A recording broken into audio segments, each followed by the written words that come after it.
လာပါရှင်ဒီနေ့ကတော့ဟိုပါဘောနော်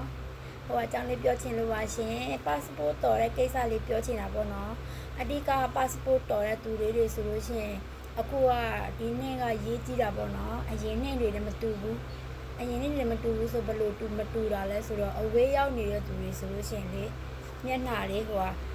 စကန်ပိုင်နာအဲ့မျိုးစကန်ပိုင်နာဆိုတော့မျက်နှာကိုစကင်ဖတ်တာပေါ့နော်အဲ့ဆိုလို့ရှိရင်ဝေးရောက်နေတဲ့သူတွေတွေ့ကတော့နည်းနည်းခက်ခဲရှိတာပေါ့နော်တော်တဲ့ချိန်ဆိုလို့ရှိရင်ကိုယုံကြည်ရတဲ့သူနဲ့တော်ဘာဖြစ်လို့လဲဆိုတော့ပတ်စံမဆုံးရအောင်ပေါ့နော်အခုနှစ်ကမဟုတ်ပြီးတော့နောက်တစ်ခုကဟိုပါပေါ့နော်တထေးထဲမှာကိုကအရင်နှစ်ကတထေးနဲ့ပဲကိုလှုပ်လို့ရှိရင်ပို့ပြီးတော့ဆင်ပြေတယ်အာမခံချက်ရှိတာပေါ့နော်အရင်နှစ်လှုပ်တဲ့သူနဲ့ကိုလှုပ်လို့ရှိရင်ပို့ပြီးတော့ဆင်ပြေတာပေါ့နော်အဓိကကတော့ဘာဖြစ်လို့လဲဆိုတော့အခုနှစ်ကအရန်လဲဟိုအရေးကြီးတာပေါ့နော်အရင်နဲ့တွေလည်းမတူဘူးဇနေ့ကပြောင်းသွားပါပြီရှင်အခုဇနေ့ပြောင်းတဲ့အချိန်မှာဆိုတော့အဓိကကလူပါလိုက်ရမယ်ခါတိုင်းနဲ့မတူဘူးပေါ့နော်အခါတိုင်းနဲ့တွေဆိုလို့ရှိရင်လူလိုက်စရာမလိုဘူးเนาะလူလိုက်စရာမလိုဘူးကိုဥပမာတထေးနဲ့ကိုသွားလို့ရှိရင်တော့ကိုသွားလို့အဲ့မျိုးပေါ့နော်တထေးနဲ့မလုပ်ဘူးကိုကပွဲစားနဲ့လုပ်မယ်အဲ့မျိုးပွဲစားနဲ့လုပ်တဲ့သူဆိုလို့ရှိရင်လည်းအဲ့မျိုးပွဲစားကိုတပ်ပုံတပုံရယ် passport စာအုပ်ရယ်ပြီးလို့ရှိရင်ကိုကအရင်နှစ်ကဟိုပါပေါ့နော်ဟိုစာရွက်တွေလေအဲ့ဒါမိတ်တူတွေကူပြီးတော့ပိုင်းအောင်ကတွေပါပြီပေါ့နော်အဲ့ဒါတွေကူပြီးလို့ရှိရင်ပေးလိုက်ရုံပဲအခုနှစ်ကအဲ့လိုမဟုတ်ဘူးနော်လူပါလိုက်ရမယ်ဆိုတော့ဥပမာစာအုပ်ထားခဲ့တဲ့ဥပမာခလေးပြန်မွေးနေတာဥပမာမြန်မာပြည်မှာပေါ့ကွယ်အဲ့လိုမျိုးဆိုရင်ယောက်ျားကထိုင်းမှာရှိရဆိုလို့ရှိရင်မြန်မာပြည်ကိုပြန်သွားလို့ရှိရင်မမီတော့ဘူးကြောက်ပြီးတော့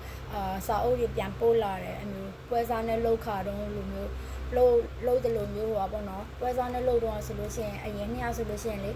အဲ့ဒါပို့ပေးလိုက်လို့ရှိရင်ပတ်စံနဲ့ passport နဲ့တပ်ပုံနဲ့စာရွက်စာတမ်းနဲ့ပဲပို့ပေးလိုက်လို့ရှိရင်ရပြီလေအခုကဒီလိုမျိုးမဟုတ်ပါဘူးရှင်ကလေးပြန်မွေးတဲ့သူပဲဖြစ်ဖြစ်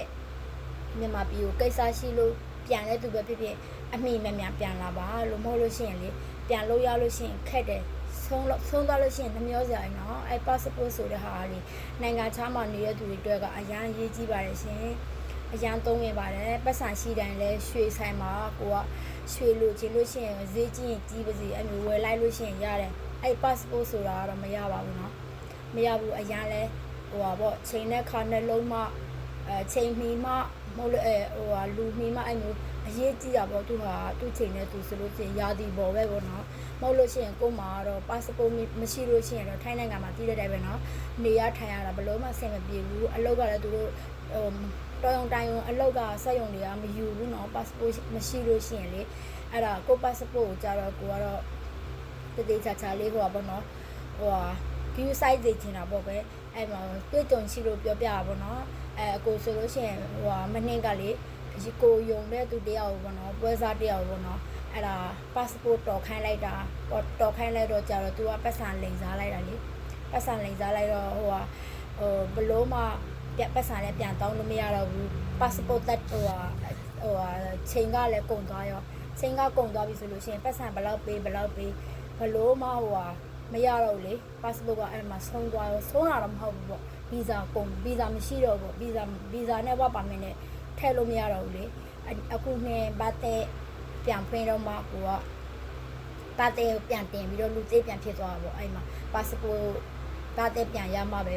ဟိုဗီဇာပြန်ထည့် passport ပြန်ဟိုဘာပါမင်းပြန်တင်ရမှာပေါ့အဲ့မျိုးဆိုအကုန်လုံးနောက်ကျကုန်ပြီလေအလုပ်လည်းမလုပ်ရဘူးမနေ့ကတည်းကဟိုပါဘောနော်